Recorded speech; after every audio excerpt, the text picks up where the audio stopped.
أعوذ بالله من الشيطان الرجيم. بسم الله الرحمن الرحيم.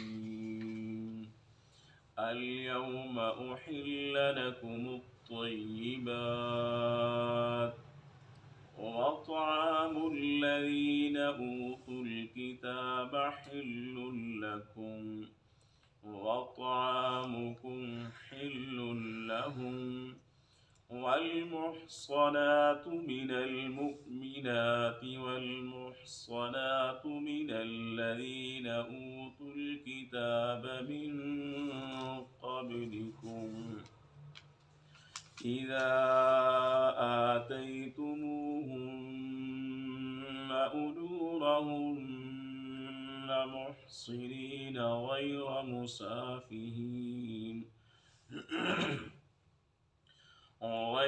مسافحين ولا متخذي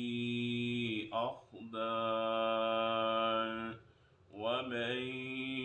يكفر بالإيمان فقد حبط عمله وهو في الآخرة من الخاسرين. اليوم آج کے دن احل لکم الطیبات حلال کر دیا گیا تمہارے لیے،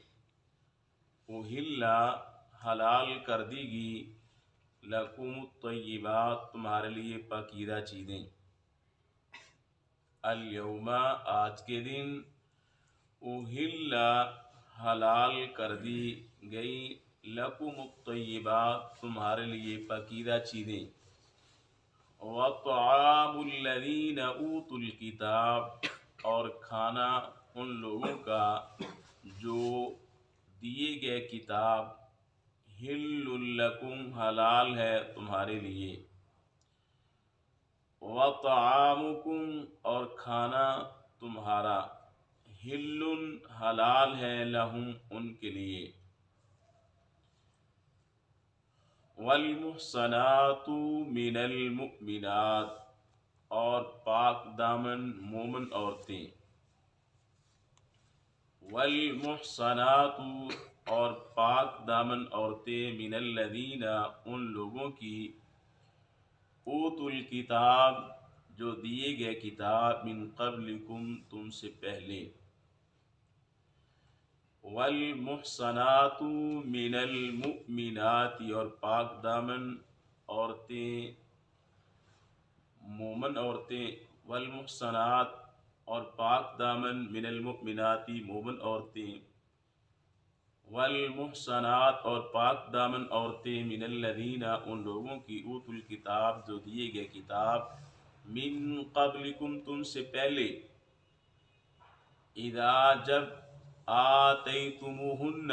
تم دو ان کو، اجورہن ان کا حق مہر، محسنین نکاح میں لانے والے ہو، غیر مسافحین نہ کہ بدکاری کرنے والے ہو، ولا اور نہ متخذی تم بنانے والے ہو، اخدان خفیہ آشنا، وَمَن یکفر اور جو شخص کفر کرتا ہے، بالایمانی ایمان کے ساتھ، فقط تحقیق حبط ضائع ہو گیا، عمل اس کی عمل، وہو اور وہ، فی الآخرۃ کہ آخرت میں، من الخاسرین خسارہ اٹھانے والوں میں سے ہے۔ دوبارہ پھر میں تشریح کے ساتھ معنی کرتا ہوں۔ الیوم آج کے دن، احل حلال کر دی گئی ہیں، لکم الطیبات تمہارے لیے پاکیزہ چیزیں، پاکیزہ چیزیں جو ہیں انسان کے لیے اللہ تبارک و تعالیٰ نے حلال کر دی ہیں، جو پاک چیزیں ہیں، جو اللہ اس کے رسول نے جن کے احکام بتا دیے ہیں، والمحصنات اور پاک دامن عورتیں، من المؤمنین مومنہ، پاک دامن عورتیں جو مومن عورتیں ہیں ان سے نکاح کرنا بھی اہل ایمان کے لیے یہ حلال ہے، والمحصنات اور پاک دامن عورتیں، من الذین ان لوگوں کی، اوتوا الکتاب جو کتاب دیے گئے، من قبلکم تم سے پہلے، عیسائی اور یہودی جو ہیں ان کی پاک دامن عورتوں سے نکاح کرنا یہ بھی جائز ہے، لیکن اللہ نے شرط لگائی ہے کہ وہ پاک دامن ہو، پاک دامن ہو، اپنی عزت کی حفاظت کرنے والی ہوں۔ اور پھر دوسرا جو ہے نا، انسان کو اپنے آپ کے اوپر اتنا اعتماد ہو کہ اگر میں اسے نکاح کروں گا تو میرے ایمان کو خدشہ نہیں ہے، اپنے ایمان کو بھی خدشہ نہیں ہے، اور پھر واقعتاً انسان کے علم میں ہونا چاہیے کہ وہ عورت جو ہے نا وہ پاک دامن ہے، واقعتاً وہ بدکار نہیں ہے، بری عورت نہیں ہے۔ لیکن آج کل یہ چیزیں مفقود ہیں، یہ ختم ہو چکی ہیں چیزیں۔ یہ ایسی پاک دامن عورتوں سے نکاح کر سکتے جو اہل کتاب کی واقعتاً آپ جانتے ہو پاک دامن عورت ہے۔ پھر ایمان کے اوپر بھی انسان کو یہ یقین ہونا چاہیے کہ میں اسے نکاح کروں گا، میرا ایمان جو ہے ضائع نہیں ہوگا۔ اگر اس سے نکاح کرنے کے ساتھ بندے کا ایمان ہی ضائع ہو جاتا ہے، وہ خود ہی ان کی طرف زیادہ مائل ہو جاتا ہے، تو پھر یہ درست نہیں ہے۔ اللہ نے یہ شرط لگا دی اور پاک دامن عورت ہونی چاہیے۔ اسی طرح جو اہل کتاب کا کھانا ہے، وَطَعَامُ الَّذِينَ أُوتُوا الْكِتَابَ حِلٌّ لَكُمْ، اور کھانا ان لوگوں کا جو اہل کتاب دیے گئے حلال ہے تمہارے لیے۔ اگر تمہیں علم ہے کہ وہ حلال کھاتے ہیں، وہ ذبح کرتے وقت اللہ کا نام لیتے ہیں، ان کا ذبیحہ درست ہے،